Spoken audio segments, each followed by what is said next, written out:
Olá, pessoal do podcast do Correio Sudoeste, nossos acompanhantes aí, seguidores, internautas, leitores, né? O Correio Sudoeste agora ampliando aí mais uma ferramenta de informação. Hoje eu estou aqui com o senhor Paulo.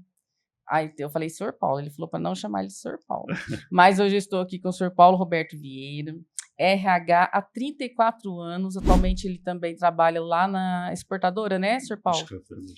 E vai falar muita coisa boa para nós da parte de RH, então vamos acompanhar aí. Quem gostar, curte, compartilha, deixa algum comentário e se tiver alguma dúvida também, que a gente possa depois estar voltando nesse assunto com o Sr. Paulo, pode deixar aqui nos comentários. Sr. Paulo, a trajetória do senhor, assim, né? 34 anos de RH, recursos humanos, para quem não sabe, né, gente? Recursos humanos. Nesse tempo todo, qual fato mais marcante assim, aconteceu? Primeiramente, boa noite a todos, a todas que nos acompanham aí pelas redes sociais. É um prazer estar aqui. Agradeço fortemente o seu convite, Lucinéia, por ter a oportunidade de tratar de um assunto tão importante, emergente nos dias atuais. E estou à disposição para responder às suas perguntas. Que bom. Então, assim, ó, a gente já vai começar falando dessa, né, RH hoje. Nos últimos anos, né, o termo RH parece que teve um destaque maior, né? Porque antigamente as empresas, principalmente as pequenas, não tinham departamento de RH, né? Recursos humanos. Era o próprio dono que contratava, não tinha agência de emprego, né? Era aquela coisa assim, era uma indicação do vizinho, do amigo, né? Até então surgiu, né? Já tinha o RH nas empresas, mas assim, né? Nós temos que fazer aí algumas divisões. Confundia-se e confunde-se até hoje a questão de RH, recursos humanos, com o departamento pessoal. Ah, tá. Deixando claro que ambas as áreas são extremamente importantes dentro das organizações. Só que o RH, aos poucos, ele foi tomando, até pelas necessidades imperiosas das empresas, foi tomando um caminho um pouco mais destacado, né, do próprio departamento pessoal. Quando a gente fala de recursos humanos, permita-me apenas tecer alguns comentários que eu julgo importantes. Eu costumo dizer que recursos humanos é um termo um tanto quanto pesado, porque pessoas não são recursos, pessoas são pessoas. Recursos são recursos materiais, recursos financeiros. Então, eu prefiro tratar esse tema, apesar que é uma discussão muito ampla, o setor de gestão de pessoas. Então, a gente poderia dar uma conotação não só na nomenclatura, mas principalmente na aplicação do nosso dia a dia, como gestão de pessoas. Então, é um termo assim, moderno, é um termo atual. Verdade. E que de suma importância quanto à sua aplicação. Então, mas sem problema, essa confusão de RH... Mas é até bom o senhor explicar isso, porque a gente, como o senhor está falando, né, vai alterando, vai mudando as nomenclaturas, a forma né, de decifrar, de falar, né, um termo. E realmente, gestão de pessoas é uma coisa que a gente sempre está vendo, eu vejo, já fiz até um curso também muito bom, e é uma coisa que as empresas precisam muito, mas essa colocação foi muito importante do senhor, sobre recursos humanos, de ter essa virada de significação, né, de significativo, recursos e gestão, bem diferente, recursos humanos e gestão. Isso aí realmente muda radicalmente esse perfil, né? E mais do que isso, a nomenclatura, ela é importante, mas mais do que a nomenclatura é a aplicação desta gestão efetivamente dentro das organizações. Esse é o nosso grande desafio. E assim, nesse tempo de trabalho nesse setor, quais foram os momentos mais marcantes da sua carreira? Teve alguma coisa que chamou mais atenção, ou várias? Nesses 34 anos aí, de dedicação exclusiva à área, né, em termos profissionais, onde nós passamos aí por várias fases, vários momentos, nós temos momentos assim que trazem-nos muito prazer, muita satisfação, que é o momento em que a empresa está contratando, né? Está buscando profissionais no mercado, está aumentando a sua empregabilidade. Então, são Isso é momentos bom. marcantes e importantes. Um que me chama a atenção, que assim eu posso dizer que foi muito importante, foi quando nós vivenciamos, no final do ano de 2008, uma crise mundial, né, que também ela se instalou por consequência no Brasil, final de 2008, início de 2009, onde, em decorrência dessa crise mundial, as empresas praticaram medidas aí de reduções de custos, reduções de gastos, e passando, né, necessariamente pelo corte de pessoas.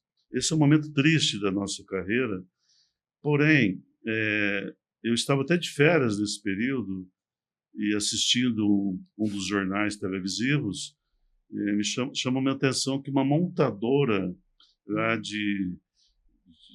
da grande Curitiba, São José dos Pinhais, uma grande montadora aplicou naquele momento, ou estava aplicando, o chamado layoff. O layoff nada mais é do que a suspensão do contrato de trabalho, a capacitação das pessoas durante o período e depois, com a retomada da produção, voltariam às suas atividades. Apesar de estar previsto em lei esta condição, não era uma coisa muito praticada no Brasil. Procurei me aprofundar, estudar, e quando eu voltei de férias, fomos chamados pela diretoria para que o RH, né, naquela oportunidade, apresentasse quais as medidas de reduções, haja visto que o mercado não apresentava sintomas de recuperação a curto prazo, haja visto que a crise era mundial. Então, o que nós sugerimos? Sugerimos a implantação do layoff, a suspensão temporária do contrato de trabalho por um período de até 5 meses, acreditando numa retomada e, o mais importante, né, a manutenção dos empregos. Sim. Foi uma decisão muito arriscada de minha parte, mas eu acreditava que era uma saída que deveria, pelo menos, tentar. Como que é que funciona? Aí os funcionários ficam 5 meses sem trabalhar e acabam... Tem algum recebimento, alguma coisa? Isso. Eu não conheço essa lei, não. Essa pergunta é interessante. Como funcionou na época, né? Como que os funcionários receberam essa notícia, né? Como você falou, né? Era uma coisa inédita. Inédita, né? Pelo menos em nível de Brasil, né? Nunca se via praticar com...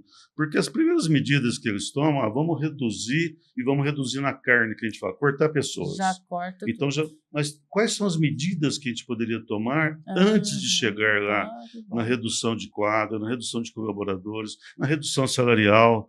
Tem outras medidas? Tem, vamos trabalhar nessas medidas. Então, nós chamamos, né, após a aprovação, chamamos o sindicato, mostramos as necessidades, celebramos um acordo com o sindicato, esse acordo teve a sua validade legal e, a partir daí, reunimos com todos os colaboradores, explicamos o sistema, o porquê, e foram feitas as suspensões dos contratos. Os benefícios praticados pela empresa foram mantidos e os funcionários passaram a receber os seus salários através da verba do seguro-desemprego, de formas que não houve uma interrupção, uma queda do nível salarial. E nós fomos numa ordem assim, até a empresa conseguir. Até a empresa conseguir, só que tinha um compromisso legal, ou seja, eles participarem de treinamentos, de capacitações durante esse período de até 5 meses. Então não eram as férias, né? Não eram as férias. Ele sabia que eles estavam à disposição da empresa no sentido de serem... Nessa época, mais ou menos quantos funcionários participaram disso? Olha, nós seguramos ali mais de 300 funcionários. Ou seja, não houve uma demissão sequer em função desta medida. Aqui em Guaranésia, numa empresa que eu trabalhava em Guaranésia.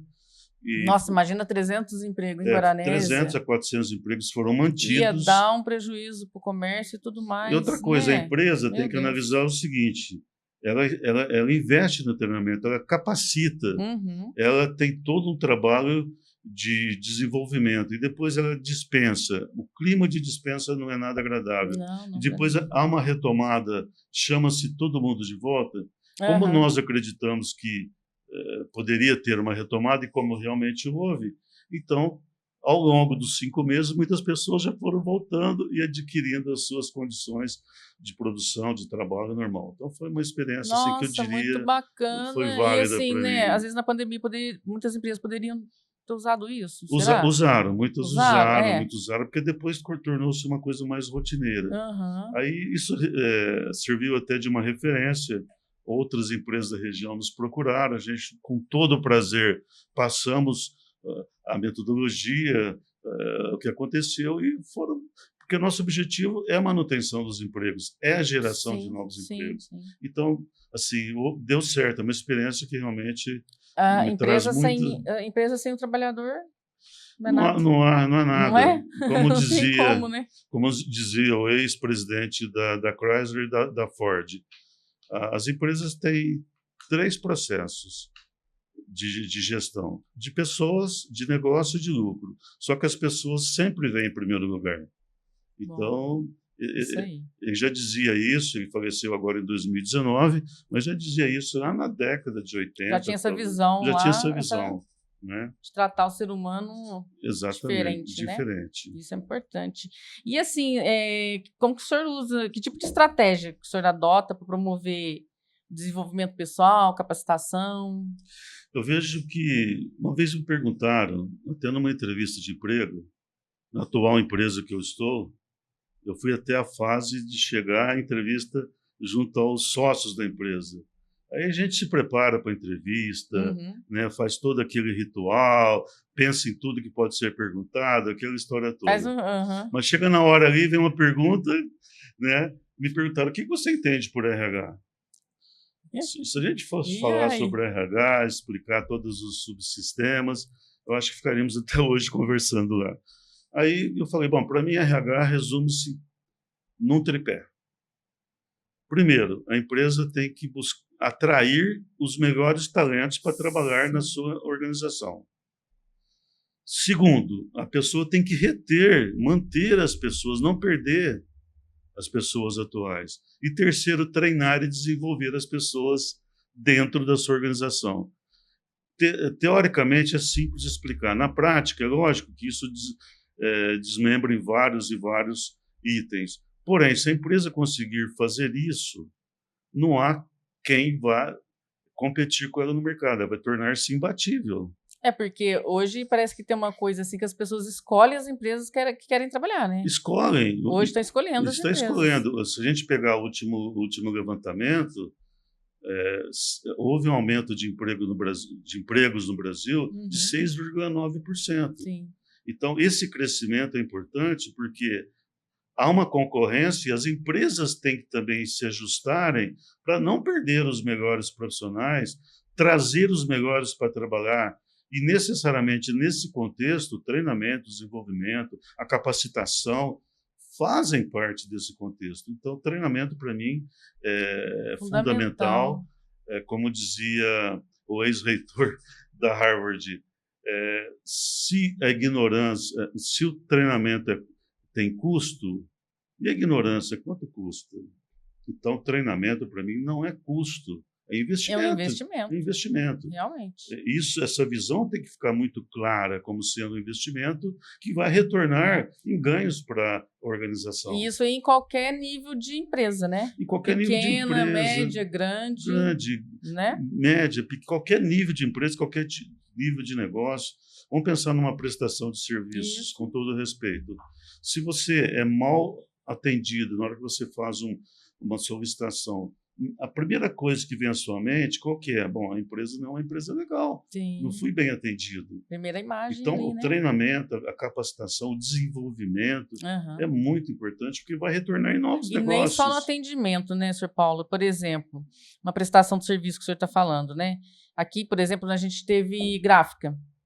Então, como a mão de obra aqui na região não existia, meu pai que treinou a maioria dos impressores hoje até de Gospé, Então, tinha muito desperdício de material, porque faltava essa capacitação, né? É aquela coisa, né? E quando algumas pessoas vinham pedir emprego, que não, já tem experiência. Aí, então vamos fazer um teste. Nossa, pegava o papel, jogava assim, ó, gente, mas não tem como, né? Custa. Coincidentemente, meu pai também, né, de origem, meu finado pai, né? Ele também foi tipógrafo. Se a gente falar isso hoje, poucas pessoas sabem, né? E eu me lembro, né, garoto ali, transitando dentro da tipografia e tal, a dificuldade, mas ele conseguia formar jovens dentro dentro da tipografia para serem futuros tipógrafos. Hoje essa profissão não existe mais, mas a formação acontecia ali, assim como outras profissões, alfaiates, marceneiros, carpinteiros, que hoje tem que tomar um certo cuidado em respeito à lei, que tem que ser respeitada, né? É lógico. Então, realmente, era uma época também, Lucinéia, que o mercado, você colocava no preço, o mercado absorvia. Hoje você tem que reduzir custos, o teu preço de vendas é o mercado que dita. Então você tem que reduzir custos para trás para tornar-se competitivo. Porque hoje está bem competitivo, né? O meu cliente não é mais fiel, vai procurar o que é melhor, em termos de preço, de entrega, de qualidade. Você pede um produto hoje, chega rapidinho na sua casa, né? Então a pessoa não tem mais aquela finalidade, porque é meu compadre, é meu parente. Não, isso acabou, né? Isso acabou. E na sua visão, assim, né, qual que é o maior desafio hoje, assim, dos gestores? Então, eu continuo dizendo que ser gestor de pessoas, ser líder, é algo assim que não existe. O cara já nasceu líder, o cara já nasceu gestor de pessoas. Não, isso é mentira. Ele pode ter uma habilidade, uma tendência. E as organizações, muitas das vezes, ela não tem o tempo necessário de preparar aquele gestor para pessoas. De repente, tem uma loja que tem um vendedor que representa 70% das vendas. Aí aparece um cargo de gerente daquela loja, porque o gerente atual ou saiu ou foi para uma outra loja. O que eles fazem normalmente? Eles vão lá e promovem o cara que vende mais. Só que fala assim, bom, a partir de amanhã você vai ser gerente aqui. Já mudou completamente, né? Completamente, mas ele não foi preparado, não foi treinado. Conclusão, perde-se um excelente vendedor e ganha-se um péssimo gerente. Então, eu atribuo, a maioria das vezes, a responsabilidade à própria empresa que não preparou adequadamente. Quem é vendedor é vendedor. E perguntaram para ele, você quer ser gerente? Ele falou, não, eu prefiro ser vendedor. Às vezes a pessoa ilude com o cargo, né? Nossa, eu vou ser gerente, que bom, mas está preparado, sabe, né? Entendeu? Mas ele está preparado?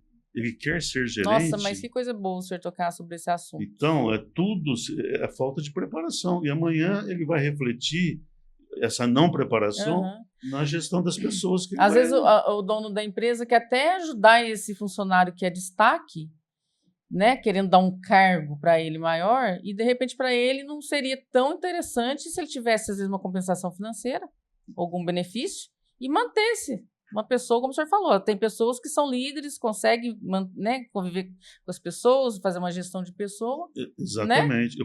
A pessoa às vezes não quer ocupar aquele cargo, ele está bem onde está. Por isso que nas organizações a gente tem as carreiras, o plano de carreiras, mas tem a carreira em Y. Aquela pessoa que quer ser vendedor, no nosso caso, o tópico aí, deixa ele ser vendedor. Porque quem vai perder no final das contas, ele perde porque não tem o caminho de volta. A empresa perde porque o prejuízo que ela teve... E vai ter uma decepção. Uma decepção. Para a empresa, para o funcionário. Isso. Né? Ninguém... Imagina a pessoa... a frustração que ela vai ter. Se sentir, né, fracassada. Então, isso tem que ser assim, muito bem avaliado. Uma coisa que a gente fala muito para quem atua na área de gestão de pessoas, essa é a primeira dica que a gente dá. Primeiro, você tem que gostar de pessoas. Sim. Se você não gostar de pessoas, não chega nessa área. Vai mexer com uma outra coisa, com todo respeito, mas você tem que gostar de pessoas. Você tem que usar o princípio da empatia. Coloque-se no lugar do outro. Se você, gestor de RH, recebe uma demanda de uma necessidade, faça a seguinte reflexão. Se eu E estivesse se no eu lugar do fosse outro, eu? o que eu esperaria? Ah, mas o plano de saúde...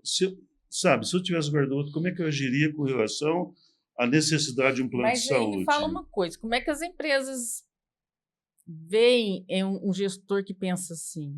Será que não fala: "Ah, esse aí está muito emotivo, não pode ser assim"?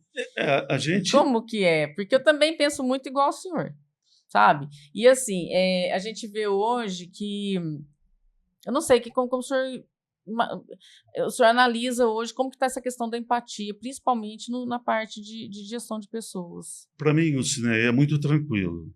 Eu sempre procuro colocar no lugar da outra pessoa. E o senhor tem essa liberdade na empresa de Pelo, me, agir assim. pelo menos eu coloco o meu pensamento, eu coloco o que eu entendo que seria melhor. E a maioria concorda. É lógico que tudo são Sim, trabalhos, sim. são conquistas. Primeiro, a empresa tem que entender da importância da gestão de pessoas dentro daquela Aham, aham. organização. Se ela achar que não é importante, é melhor não ter. É melhor não tê-la.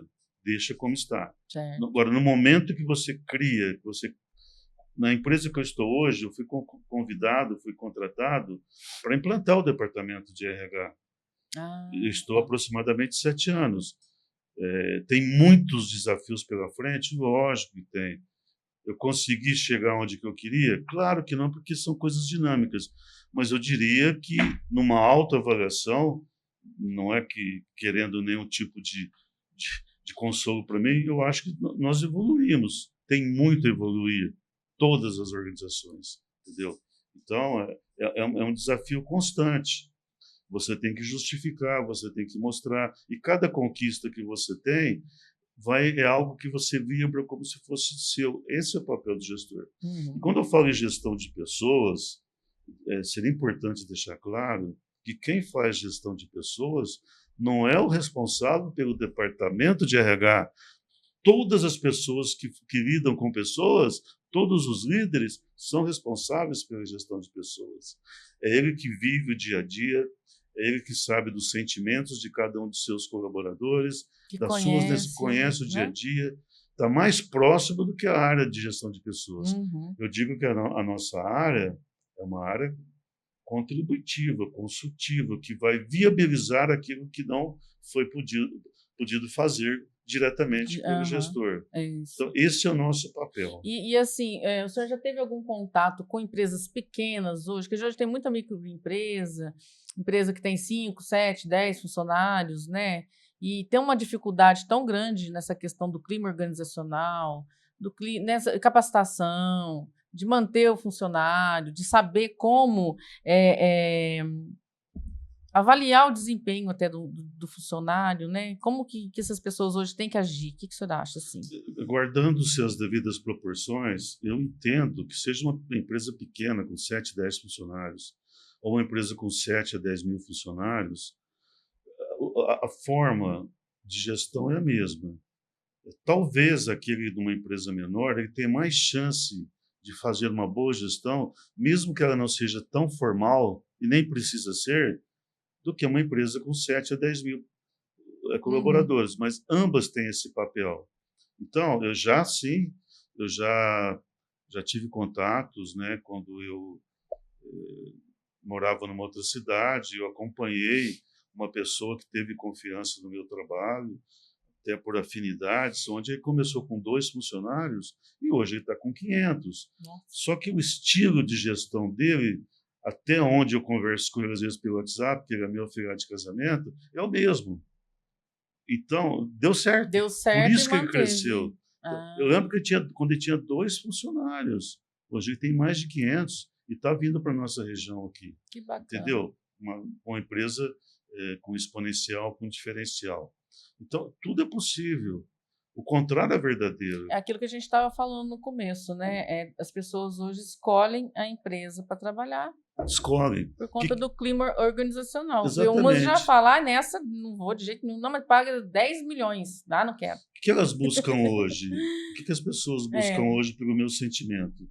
Primeiro, eu vou ter um plano de carreira, uhum, eu vou importantíssimo. crescer, eu vou ter um salário e benefícios compatíveis com o que é praticado na região? Eu vou ter um clima organizacional, um ambiente de trabalho legal? Eu vou ter qualidade de vida? Essas são as perguntas. Se sim, ele vai. Se ele tiver alguma dúvida, ele não vai. Verdade. É comum, às vezes, as pessoas, desculpem, trocarem as empresas até por um salário um pouquinho menor, mas ele vai ter Uma qualidade de vida melhor, um ambiente melhor. Então, Sim. tudo isso é muito avaliado. Como é que é o sistema de segurança de trabalho naquela empresa? Tem muitos acidentes? Como é que a rotatividade, o entra e sai é muito grande? Hoje o candidato faz essa avaliação. Ele escolhe, sim. Escolhe. Ele escolhe. Então, as empresas têm ainda a missão de fazer com que isso fique muito transparente e a sua marca seja divulgada de maneira absolutamente positiva e que reflita a realidade. Sim. Você pode vir para cá, que aqui é desse jeito, você pode ficar tranquilo que vai ser assim. Então, Importantíssimo. essa transparência é muito importante. O senhor participou assim, de diversos cursos, seminários, né? E teve algum mais assim impactante que ajudou na tua atuação profissional? Sim. Porque, olha, gente, o currículo dele é maravilhoso, viu? Obrigado. Hoje não vai ficar só nessa conversa, não, porque tem muita coisa de RH que eu tenho certeza que as pessoas vão querer. A próxima vez a gente pode falar até sobre currículo. Perfeito. Como se portar na empresa. Não, nem na entrevista, né? É na empresa, porque na entrevista a gente faz um teatrinho ali, mas e depois no dia a dia, né? Aí depois a gente vai conversar sobre isso. Eu procurei muito nessa minha carreira, investi muito na minha capacitação, seja através das empresas onde eu trabalhei, seja de maneira pessoal. Se de repente tinha um curso, um treinamento que agregava ao meu currículo, dentro ou fora da cidade onde eu residia, eu pegava meu carro e ia. Eu estava investindo, estou investindo na minha carreira. Mas alguns chamaram minha atenção. Por exemplo, lá na década de 90, é muito assim, RH é uma área de despesa. RH é centro de custo. RH, sabe? Então, fui fazer um curso pela FGV lá em São Paulo para mostrar como transformar a RH de centro de custos em centro de lucros. Sim, aí isso me agregou muito conhecimento, porque não é só falar, você tem que provar que traz resultados. Poucos são mensuráveis, mas a maioria absoluta não mensuráveis. Mas como é que você lida com esses itens não mensuráveis? Muito fácil. É a única ferramenta que nós temos. Chama-se pesquisa de clima organizacional. Importantíssimo, né? Se você tem uma pesquisa onde o pessoal está satisfeito, está motivado, está engajado, pode ter certeza que o resultado, o ganho lá na frente, vai ser muito, muito significativo. O contrário é verdadeiro também. Então, seria até uma sugestão essa que o senhor dá para as empresas hoje. Faz uma pesquisa com os seus colaboradores. Simples. Né? Não precisa ter metodologia. Dá essa abertura. Converse. Ouça deles as suas necessidades. Isso. De repente, você consegue resolver com medidas pontuais, com medidas a médio, curto e longo prazos que vai favorecer e deixar aquele funcionário ali. Ouvir as pessoas. Por isso que a pesquisa de clima ela é muito importante. É a única ferramenta palpável, vamos falar assim, que a área de RH tem para poder medir exatamente a satisfação e o desempenho ou a insatisfação. Verdade. Então, essa é uma ferramenta que a gente lança. Aí, por exemplo, numa pesquisa dessa de clima organizacional, o que a empresa poderia perguntar para os funcionários? Se gosta de trabalhar, se está lá pelo dinheiro, pelo trabalho, ou não? A gente tem algumas... Dá uma sugestão aí. A gente já tem alguns fatores, algumas perguntas aí que a gente usa ao longo desses anos aí. Primeiro você vai abordando por blocos.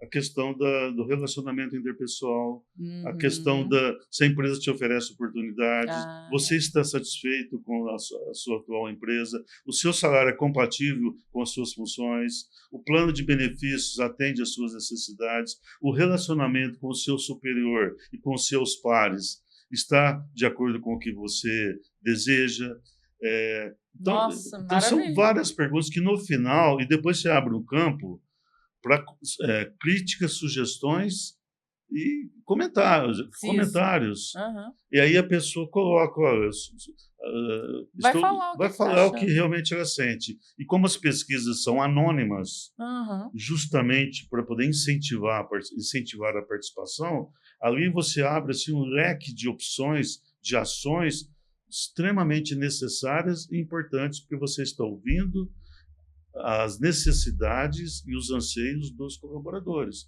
E aí você faz gráfico, remete gráficos, faz uma série de estudos muito simples, não tem custo praticamente, mas que É. traz um resultado assim fenomenal. Né, porque a gente vê muitas empresas, assim, trocando de funcionário demais da conta, meu Deus, né? Aí a gente começa até a desconfiar. "Ué, mas o que que será que está acontecendo? Que não para ninguém naquela empresa, É, né?" a- Então aí a gente começa a especular o que que foi, o que que aconteceu, é uma pessoa que não é capacitada ou é a empresa que não. Então, quer dizer, essa pesquisa aí é uma é maravilha até fundamental. para a empresa que está. Ah, eu não acho colaborador, então vamos fazer uma pesquisa aqui para saber por que que não está parando colaborador aqui, né? Às vezes o problema está na gestão de pessoas, na relação Sim. do gestor com seus subordinados. Às vezes o problema está, talvez, numa flexibilidade de horário dentro da lei. Às vezes o problema está numa questão de benefícios, um salário compatível. Isso vem muito Aham. em resposta a tudo isso. Às vezes o problema está na falta de uma política voltada à saúde e segurança do trabalho. Uma Também, falta de isso. qualidade. Então, você vai detectar aí todos os elementos necessários para poder trabalhar, para poder, no sentido de eliminar e neutralizar aquelas situações Uhum. existentes. Tudo é Manter. possível fazer. E se você põe numa escala depois de investimento, eu diria que 90% das ações não vão requerer altos investimentos. Às vezes, mudanças de políticas, mudanças de ter uma comunicação mais Mais assertiva, fácil, porque mais, né? um outro problema grande das organizações, de maneira geral, é a falta de comunicação. Exatamente. Então a falta de comunicação é Uhum. o pior elemento que pode ter. É muito ruim você ouvir algo fora da empresa que está acontecendo dentro da Nem tá empresa. sabendo, Nem está né? Ah, o sabendo, funcionário não tá não sabendo. está sabendo. Então, a comunicação transparente, Sim. de maneira consistente, constante, seja uma notícia boa, seja uma notícia não tão boa, ela tem que ser Tem que dada. ser lá, Tem que ser isso. dada. Primeiro para os O funcionários. funcionário tem que saber para que ele possa ajudar a reverter esse quadro, Uhum. se for o caso, ou para ele entregar mais do que ele está entregando. Uhum. E um outro curso também, foram 2 congressos que eu participei, Congresso Nacional de RH, o CONAR de São Paulo, onde a gente ali nas palestras magnas, nas palestras individuais, você Bacana. conversa com profissionais assim que eu seria até eu encontrei, por exemplo, palestrantes ali que tinha sonho de conhecer, encontrei na hora que eu ali na zona mista, vamos falar assim, né, depois da palestra, Que que a delícia, gente hein? Que conversou, trocou oportunidade, né? ideias. Você pega um Bernardinho, por exemplo, dando uma palestra, o cara Nossa. motiva até, sabe?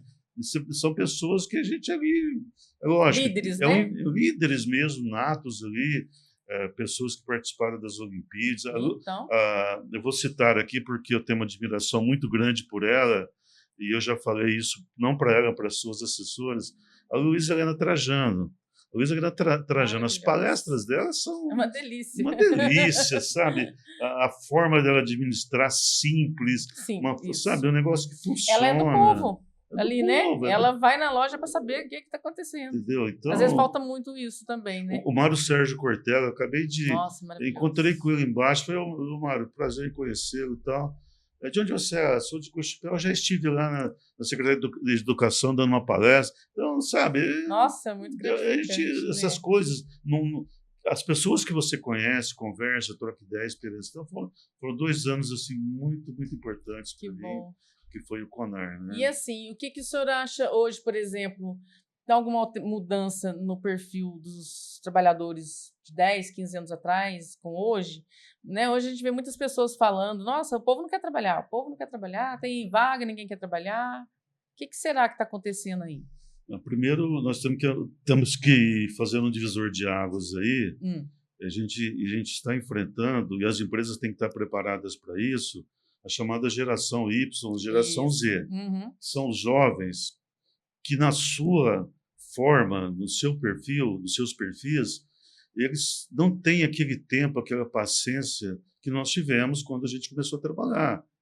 Então, e eles estão certos, as empresas têm que saber eles já são avançados. Avançados. Então, nós temos que saber administrar isso, os gestores têm que estarem preparados para isso, entendeu? Então, nós vivemos uma outra situação.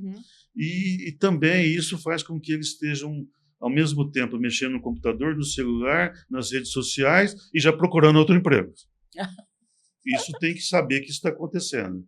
Então, temos que saber fazer uma gestão, administrar, conversar. De novo, passa pelo gestor.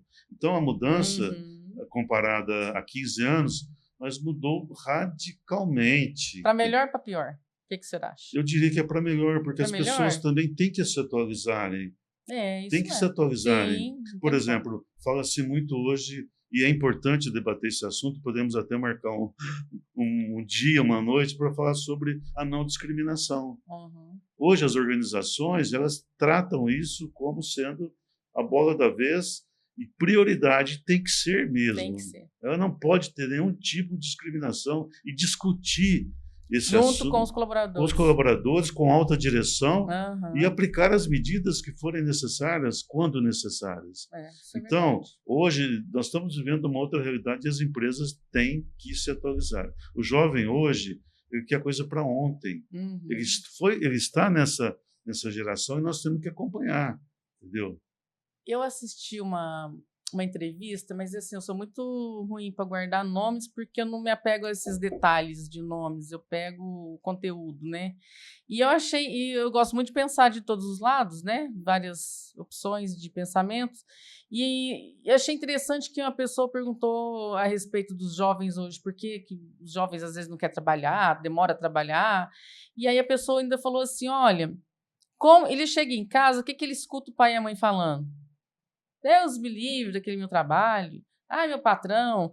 Então, assim, ele tem aquela imagem ruim do trabalho. Eu não vou trabalhar porque eu vou largar da minha mulher, do meu marido, largo os filhos lá sozinho, eu vou ficar doente, vou ter um infarto de nervoso. Então, será que tem isso também? Essa visão deles hoje do trabalho? É por isso que a gente falou muito sobre qualidade de vida, né? De repente, o que ele está externando dentro da sua casa pode ser um reflexo do que ele vive. Influencia, né? Influencia negativamente. Ou positivamente, se ele estiver satisfeito, motivado, etc. e tal. Uma outra coisa também que as empresas passaram a ser mais exigentes. Quando eu fui para o mercado de trabalho, eu tinha de 15 para 16 anos. Hoje, para poder ser competitivo, o jovem vai para o mercado de trabalho numa média de 25 anos. Verdade. Entendeu? Nada contra, mas isso também é um fator, assim, porque ele só vai competir com outros com o mesmo potencial. Então, é importante. Agora, esse reflexo, né, abrindo um parênteses, que a pessoa externaliza dentro da sua casa, ele tá mostrando o sentimento dele do trabalho, seja positivo ou negativo. Não é porque os filhos acabam captando aquilo ali. Que imagem que ele, né?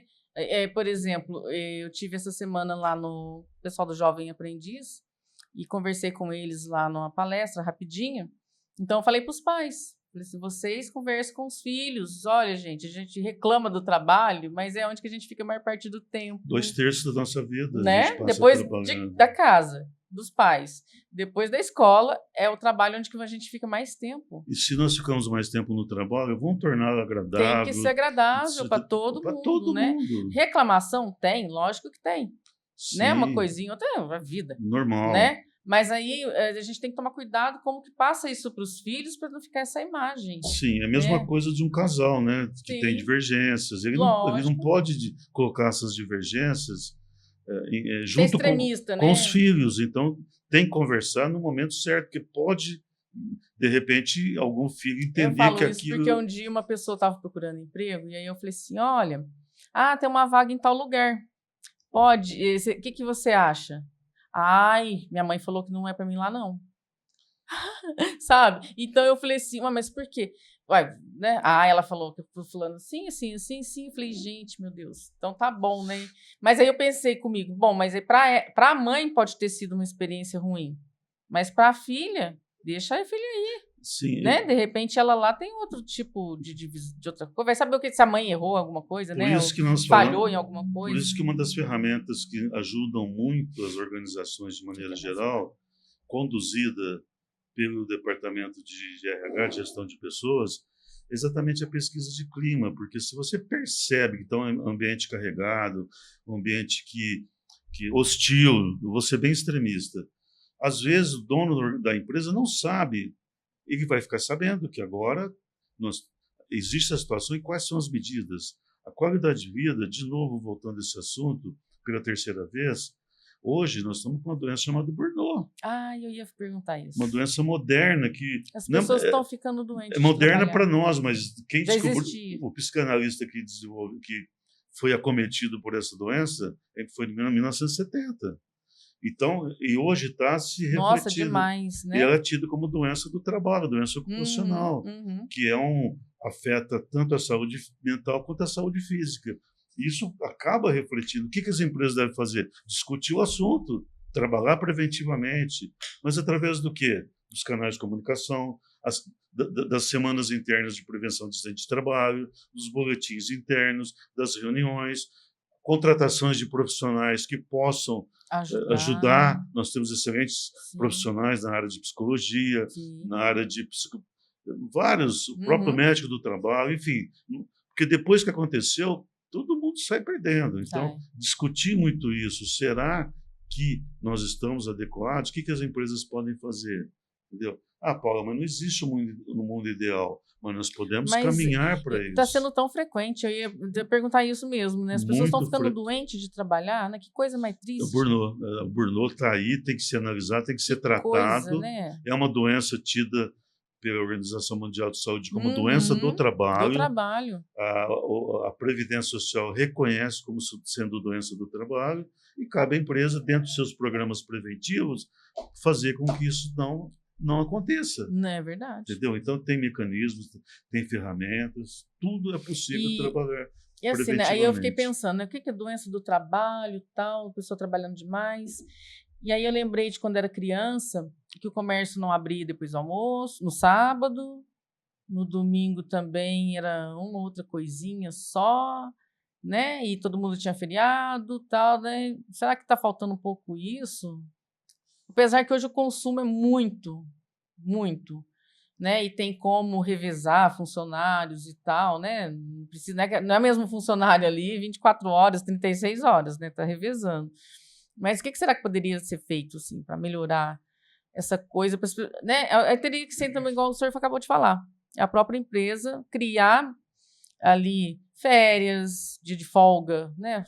Seria assim? Sim, programas preventivos, jornada de trabalho às vezes reduzida, dentro da legislação mais flexível. Nós temos mostras aí, estatísticas, que empresas que adotaram a jornada de trabalho para 36 horas, a produtividade aumentou assim exponencialmente, entendeu? Então não é a questão da permanência física. Quanto que a pessoa pode produzir e entregar naquele período que ela está ali? A minha cunhada, por exemplo, que morou 23 anos na Suíça, trabalhava por último no grande banco internacional, se elas entregassem o trabalho até na quarta-feira, quinta e sexta poderia ficar em casa. Mas entregavam. Então, veja, eu acho que vai demorar um pouco para chegar no Brasil isso, mas vai chegar. Que a gente tinha isso. Vai chegar. Sabe por quê? O jornal tinha que ficar pronto na quinta-feira, né, Luciano? O jornal tinha que ficar pronto na sexta. Então, quanto mais cedo ele ficasse pronto, mais rápido a gente ia para casa. Então, sexta-feira era uma festa. Então, quando acabava antes do almoço, então, acabou o jornal. Mas você acha que o pessoal ia embora? Ficava aqui até 6 horas da tarde, porque, graças a Deus, o clima que era tão bom, que a gente fazia um churrasquinho ali e ficava todo mundo dentro do feliz. contexto organizacional, do princípio assim a gente corria para pagar a folga. Em São Paulo, por exemplo, grandes capitais, Os escritórios chegam na sexta-feira e eles param, porque fizeram um cálculo que o custo é maior do que o benefício. Manter lá, Então, né? a pessoa vai entregar o máximo, como sempre faz, Sim, sabendo que cumpriu com aquela tempo mais rápido, né? mais rápido. E todo mundo sai ganhando nessa história. E na questão da pandemia, com o home office? Então, o home office é uma coisa que a pandemia ela trouxe muitas coisas ruins, mas muitas, a maioria, coisas ruins, no meu modo de ver. Sem querer entrar no mérito, mas é difícil uma família que não tem alguém próximo que tenha Ficou sofrido, né? doente, Ou algum conhecido, parente, ou, né, pessoas próximas. Mas ela incentivou forçosamente o trabalho em home office. Existe uma pesquisa que 70% das pessoas que hoje trabalham em home office não querem voltar mais para o trabalho presencial. Eles se adaptaram, a qualidade de vida deles melhorou. Ele então. está próximo de casa, ele está com o seu, igual eu tenho meu cachorrinho, o Timão lá, com o pet ali, com o cachorrinho, está com a família. Uma satisfação, ele né? trabalha de bermuda, ele trabalha de Sim. chinelo, ele vai entregar do mesmo jeito. O que ele tem que ter é disciplina. Sim. E acabou, ele vai ter uma condição de vida, uma qualidade de vida melhor. Tanto que eles não querem voltar. Principalmente profissionais da área de TI. Nossa, de TI, Meu filho mais novo, desde quando ele ingressou na carreira de TI, sempre trabalhou em home office. Meu irmão mais novo, que trabalha na IBM há anos e anos, desde quando eu conheço ele, sempre trabalhou em home office. Eu tenho um primo meu TI também de Uberlândia que ele fala. Entendeu? Nossa, hoje tem reunião na empresa só para ir lá. Por que não... É aquela coisa, né? Já sei que a reunião não vai virar em nada, mas eles querem que a gente vá lá. Tudo bem, eu vou, ele fala, né? Eu vou, mas poderia até ficar aqui, né? E ele trabalha home office também e adora, né? Porque aí eu acho que até é bom, dependendo da área. Na minha área, por exemplo, que foi comunicação, para mim foi a pior coisa do mundo, home office. Eu gosto de ver pessoas. Eu funciono assim, cheio de gente do lado, né? Então, variou, mas aí eu acho que aí na pandemia pode ser que a população, os trabalhadores, empresários, começou a ver que a qualidade de vida também era uma coisa que precisa, né? Então era uma experiência vivenciada pelo mundo inteiro que o trabalho em home office, né? Que o Brasil não tinha ainda utilizado. Como eu falei do layoff há alguns minutos. Aplicou-se para as áreas que são possíveis. Lógico que tem áreas que são... Não tem como. Não tem como uma pessoa de uma área de produção trabalhar em home office. Mas o cara de uma área de TI, uma pessoa da área comercial, por exemplo, que não depende de estar no escritório, ou talvez uma vez por semana, ou né, esporadicamente, funciona muito bem. Tanto que no Brasil tem a Lei 13467, de 11 de novembro de 2017, ela trouxe a regulamentação que até então não tinha. Hoje tem uma lei que permite o trabalho em home office, teletrabalho, né? Então isso vem a corroborar, vem a ajudar. Meu modo de a pandemia teve essas coisas. Trouxe. Então eu vejo assim com muita importância o trabalho em home office, sim, né?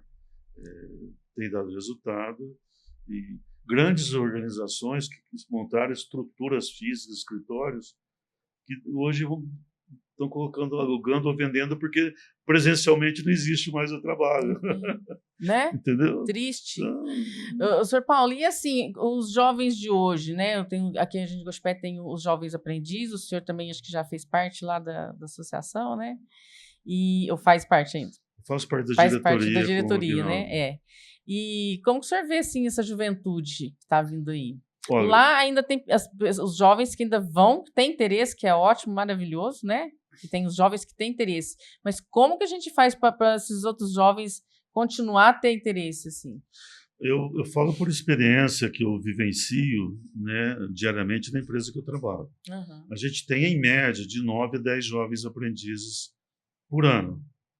Olha, eu diria com muita tranquilidade que nós somos pessoas assim muito dedicadas, aplicadas, pessoas que agarram com todas as suas forças estas oportunidades, e muitas delas, não é incomum, muitas delas se destacam e logo em seguida são contratadas já continua lá, nós chamamos, são efetivadas, já começando uma carreira dentro da organização. Mas a experiência muito positiva. Mas aí, no caso, essas são parte deles, da família, né? Aquela coisa que a gente está falando, da família incentivar dentro de casa os filhos a trabalhar, procurar emprego, né?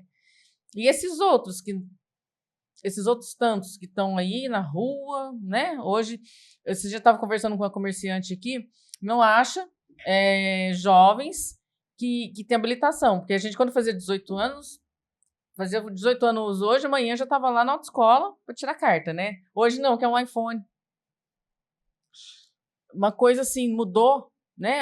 Tem pessoas, meninos, 20, 25 anos, 30 anos, não tem habilitação, né? Assim, eu não sei se é um comparativo bobo, mas assim, a gente conversa com muitas pessoas, né? Do comércio, tudo. Pô, a gente vai contratar pessoas, sabe dirigir? Não. Tem carta de moto? Não. Tem de... Não. Eu remeteria... Uma mão de obra... Esse exemplo que você deu de 18 anos, meus 3 filhos só passaram a dirigir o nosso carro a partir do momento que eles completaram 18 anos. Sim, era um sonho de todo jovem. Não foi por falta de pedido, não, né? Mas a gente manteve, assim, até por segurança de todo mundo. Lógico, é correto. Entendeu? Então, era um objetivo. Eu vou remeter um pouquinho na década de 70, né? Talvez poucas pessoas vão lembrar, mas primeiro que eu acho que quem viveu essa época, está vivendo, que nós vivemos nesses últimos 30, 40 anos, a história da humanidade não vivenciou a evolução tão rápida da tecnologia. Estou remetendo quando o sonho nosso de jovem era ter o curso de datilografia. Datilografia eu fiz. Entendeu? Era entrar na 5ª série, já tinha que fazer datilografia. Era o pré-requisito obrigatório para você ter uma oportunidade num escritório, por exemplo. É como se hoje os pacotes aí de Office e tal, era a nossa datilografia, era um sonho. Verdade. Então o pai investia para a gente poder ter aquele certificado e para poder ter uma oportunidade no mercado de trabalho. Eu não quero falar da época de máquina fascista, não quero falar do fax, eu não quero falar de mimeógrafo, porque tudo isso a gente vivenciou.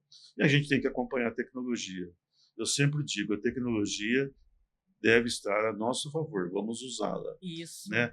Agora, voltando a esse assunto do jovem, eu acho que aí passa por vários fatores, eu não sei onde eu poderia contribuir, mas eu vou falar como pai. Eu vou sempre pelo incentivo, pelo exemplo. Isso. Entendeu? As coisas não foram fáceis para eu conquistar. Para eu estudar numa faculdade, num curso noturno, a única cidade que tinha mais próxima à minha terra, que é Mococa, era São João da Boa Vista, 80 quilômetros para ir, 80 para voltar.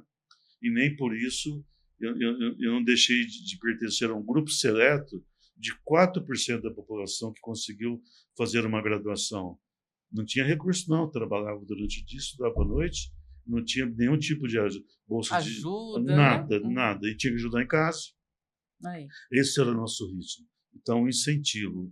E mais do que isso, no momento que a pessoa ingressou como jovem aprendiz, como estagiário, como trainee, de novo, a figura do gestor para dar todo o apoio para que ali ele vai ser o mentor da pessoa, o gestor, mais do que às vezes os próprios pais. Pode mostrar o caminho certo, direcionar e falar, poxa vida, que legal, formou-se um profissional competente para trabalhar aqui ou para trabalhar em qualquer outra organização. Esse é o nosso papel. Porque eu fico preocupada hoje, assim, a moçadinha, no meu tempo, né, a gente se espelhava, eu, por exemplo, me espelhava em umas mulheres aqui de Guaxupé, que meu pai sempre me falava, não vou citar os nomes porque são muitas, sabe? Então ele falava, olha a fulana, que linda, né, veste bem, olha, estudada, Então eu sempre tive como referência essas mulheres de Guaxupé que são destaques para personalidades. E eu sempre queria me espelhar, igual, por exemplo, na escola, né? Na escola, a primeira professora, eu ficava assim, eu quero ser igual ela, minha professora Márcia Rabelo. Eu falava, eu quero ser igual ela. Ai, que linda. Ela é viva? Ela é. Ai, que linda. Nossa, eu ficava apaixonada. E ela também trabalhava na PAI, e ela todo dia contava uma historinha da PAI, e eu ficava assim, nossa, eu quero ir lá na PAI conhecer a PAI, eu quero trabalhar lá na PAI. Sabe? Então, assim, a referência que a gente tinha naquela época dessas pessoas, de homens também, né? Professores, mulheres, homens, Hoje, qual que é a referência que a moçada tem? É um influencer ali que fica bebendo, cada dia tá com uma mulher, né? Meu Deus, e aí? O que eu costumo falar é o seguinte: toda organização, toda empresa, ela representa uma parte da sociedade. Uhum.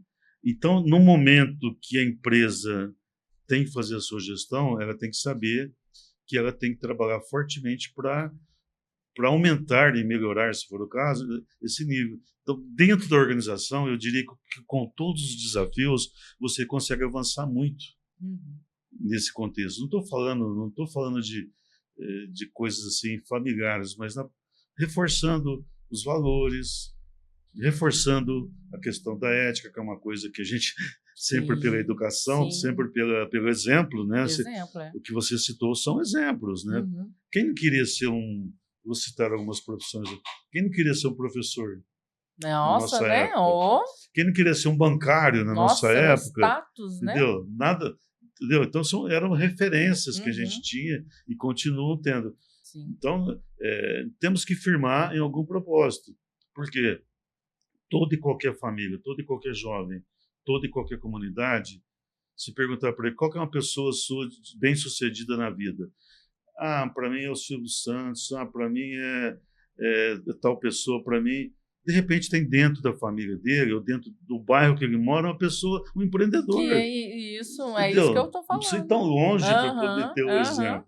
Então, às vezes pertinho. Tem que incentivar. Por isso que eu falo que é importante a conversa dos pais com os filhos sobre isso, sobre trabalho, sobre respeito, né?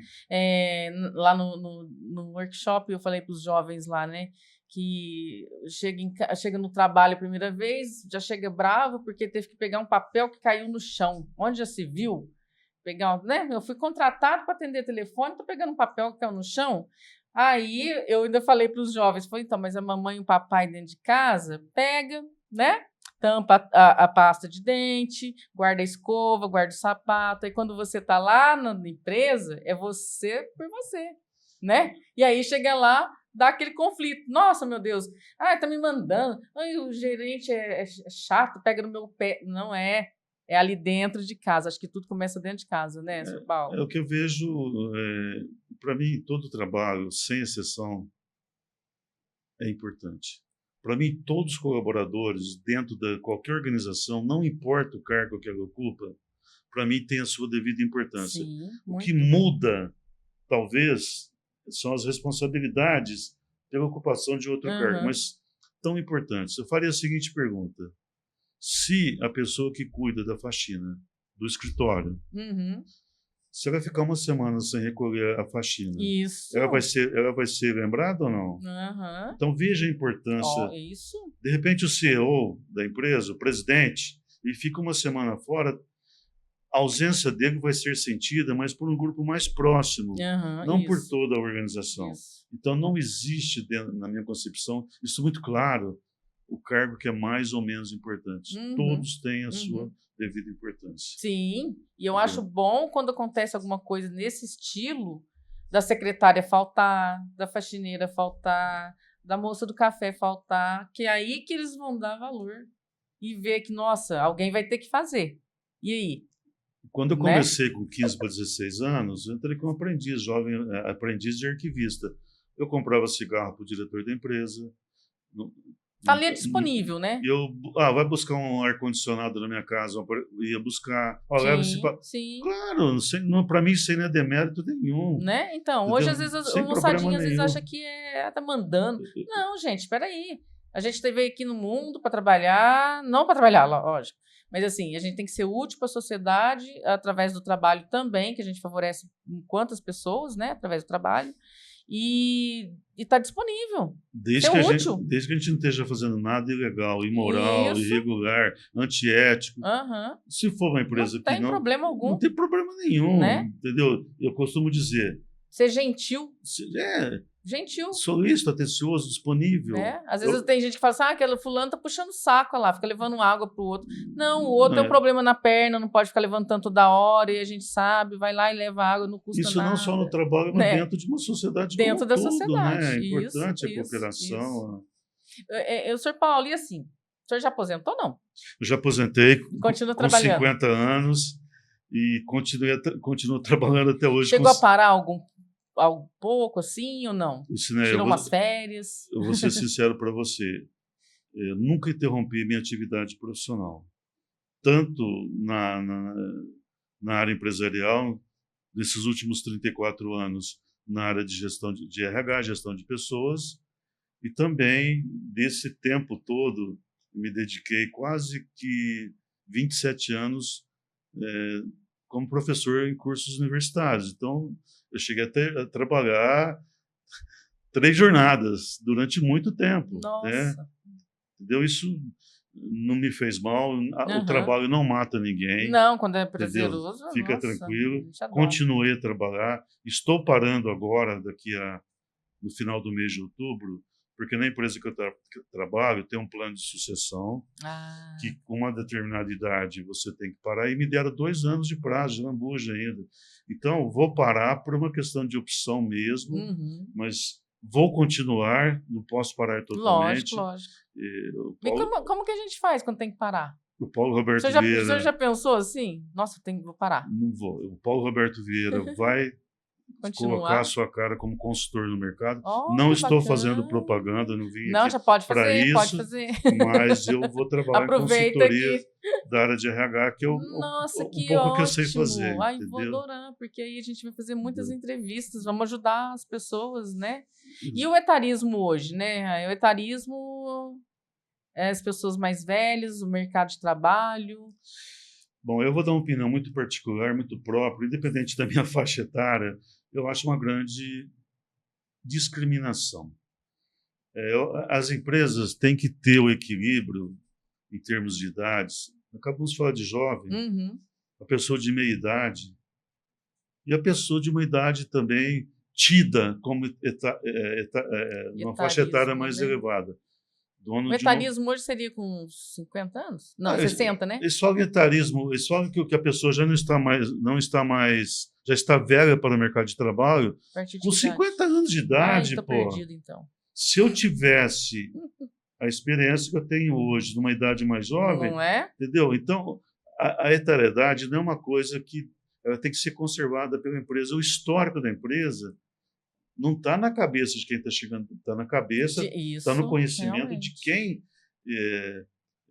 tem essa vivência, essa história. Tanto que muitas empresas, grandes redes de supermercados, voltaram a contratar as pessoas já aposentadas. Eu vi, entendeu? Então, achei tão bacana. Entendeu? Não é idade cronológica, é a capacidade da pessoa. A pessoa tem, a experiência que ela adquiriu. Então, eu acho assim uma discriminação boba. E sem falar que, assim, hoje em dia, antigamente, 40 anos já era uma pessoa velha, né? Hoje, 40 anos, tem pessoas aí que tá melhor que moçadinha de 20. Eu sou totalmente... Então, é a cabeça que manda totalmente contrário. Né? Para mim, tanto o jovem, a média idade, pessoa com uma idade mais avançada, não é isso que vai mostrar o seu potencial, as suas competências. Eu acho que, como eu falei, né, quanto mais tempo você tem, você adquire mais experiência. Sim. Entendeu? Então, você favorece a empresa. Favorece a empresa, porque você é um profissional que tem um contrato de trabalho com a empresa. A relação é profissional. Isso. Tudo que você puder transferir e receber da empresa está, vamos falar assim, muito bem encaminhado. A relação é profissional. Ninguém está ali, costumo falar sempre isso, ninguém está ali de favor. A relação ela é profissional e tem que ser profissional. Sim, dos dois lados. Então, muito claramente, muito tranquilamente, sou totalmente contra. Acho que é uma discriminação muito boba, porque no Brasil implantaram isso. No Japão, a filosofia é diferente. A pessoa começa a trabalhar numa indústria, ela aposenta-se no limite da idade e no lugar dela já vem o filho para começar a mesma carreira dele. Que legal! Entendeu? Uma sucessão. Uma sucessão. Entendeu? É uma prática muito comum. Né? Que legal. O cara adquiriu 50 anos de idade que está descartado do mercado de trabalho. Absurdo. Né? Porque, assim, dentro de casa, a gente voltando, eu gosto muito de voltar do ambiente familiar. Dentro de casa ali, você conversando com seus filhos, a maioria dos filhos segue o caminho dos pais, Sim. não é? Então, muito bacana isso aí, Isso é interessantíssimo, uma né? experiência, né, que o japonês usa, então, ele valoriza muito, ao contrário, ele valoriza a idade mais elevada, entendeu? Pelo conhecimento e principalmente que já está passando ali o conhecimento. Agora, é importante a renovação, a oxigenação, o chamado sangue novo dentro Isso. Claro que é importante. Sim. Esse processo que a empresa adota de sucessão é fenomenal, é sobrevivência do negócio, novas pessoas, novas ideias. Sim. Por isso que eu vejo com muito bons olhos, por exemplo, quando a empresa contrata um estagiário, uma estagiária. Ele vai trazer experiência acadêmica dentro da organização, coisas novas, e vai receber a experiência prática. E às vezes até tem colega que fica meio cismado, né? É uma troca assim, de experiências fantásticas. Eu acho que aí começa um grande encarreiramento por aí. Né? Sr. Paulo, muito bom o nosso assunto, muito bom o nosso bate-papo, gostei demais. Eu imaginava que ia ser bom, mas não desse tanto. E aí nós vamos marcar outras. E quando o senhor estiver de férias, né? Aí o senhor vai voltar aqui para falar um pouquinho já do seu trabalho de consultor de gestão.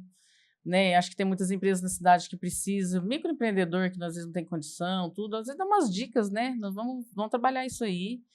E muito obrigada pela participação mesmo, o senhor ter aceito o meu convite aí. Gostei muito. E aqui está à disposição. O dia que o senhor quiser voltar aqui, ó, pode vir aqui, que está aqui os microfones, agora microfones do Correio Sudoeste aqui, à disposição. Luciana, eu que agradeço, sinceramente, por esta oportunidade.